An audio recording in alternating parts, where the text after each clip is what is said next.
Last month, Xiaomi announced its first notebook, and during the last 2 weeks I've been testing the 12.5-inch model.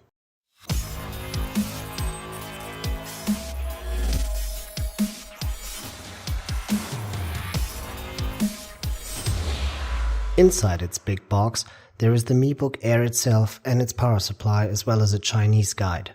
It makes a good first impression. The display edges are surprisingly small, and the keyboard definitely passed my typing test. The system boots fast and was ready shortly after. Personally, I've been using a MacBook Pro for a couple of years and I'm fully satisfied with it. The Mi Book Air adapts the strengths of the MacBook and has a standard HDMI port, making projectors easily connectable. However, there is a small issue when it comes to ports. There is a USB-C port, yay, and a regular USB port, yay again, but Xiaomi does not provide an SD slot. Even though my GH4 has Wi-Fi, nobody wants to transfer 20 gigs via Wi-Fi if there was an alternative through SD card. Opening the Mi Book Air bears a little surprise. The display is extremely sharp and instantly makes you want to spend the next 24 hours watching Game of Thrones in full HD. Its big display easily is one of the Mi Book Air's biggest strengths. Its brightness and perspectives are good enough to allow you to work outside or together with 2 other colleagues. It's quite impressive what level of quality the speakers in the Mi Book Air can reach, despite the device being so thin. Xiaomi uses AKG speakers that do not have to hide from my MacBook. The microphone in the Mi Book Air works well. The video camera too. It's only 1.3 megapixels, which is a little bit sad, but it's okay for video chatting with your family or close friends. In sunlight, the camera quality is really good. I'm not really sure if you want to make vlogs with it, but if your content is good, the quality is at second place.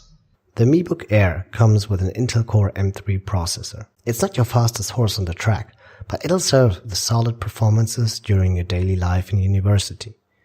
If you're looking for a PC to play the newest Battlefield, this won't do. Wie geht es euch? Gut. Sie versuchen durch das Tor zu brechen. Ohne Rambock werden Sie das nicht schaffen. Verdammt! Was ist das?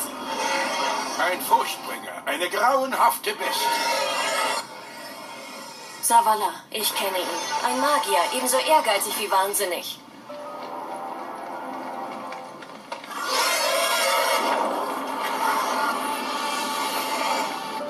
The Mi Book Air doesn't target gamers though. It's perfectly designed to consume content like through YouTube, or to serve you in your daily life such as university or when you're at home.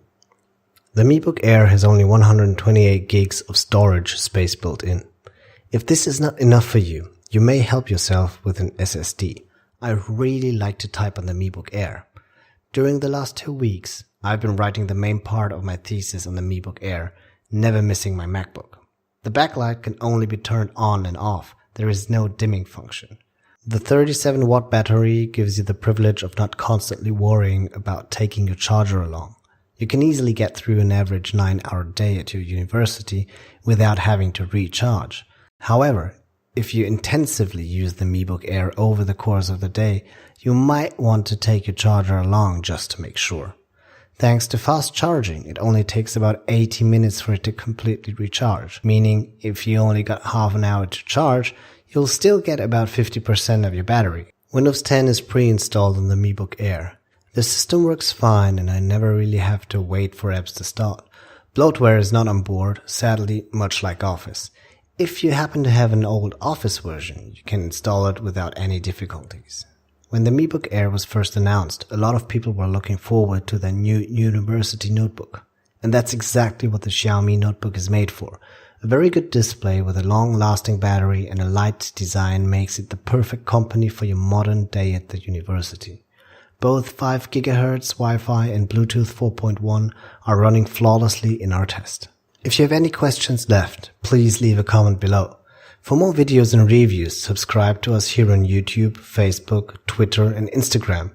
If you like this video, please give us a thumbs up. My name is Christian for nerdbench.com.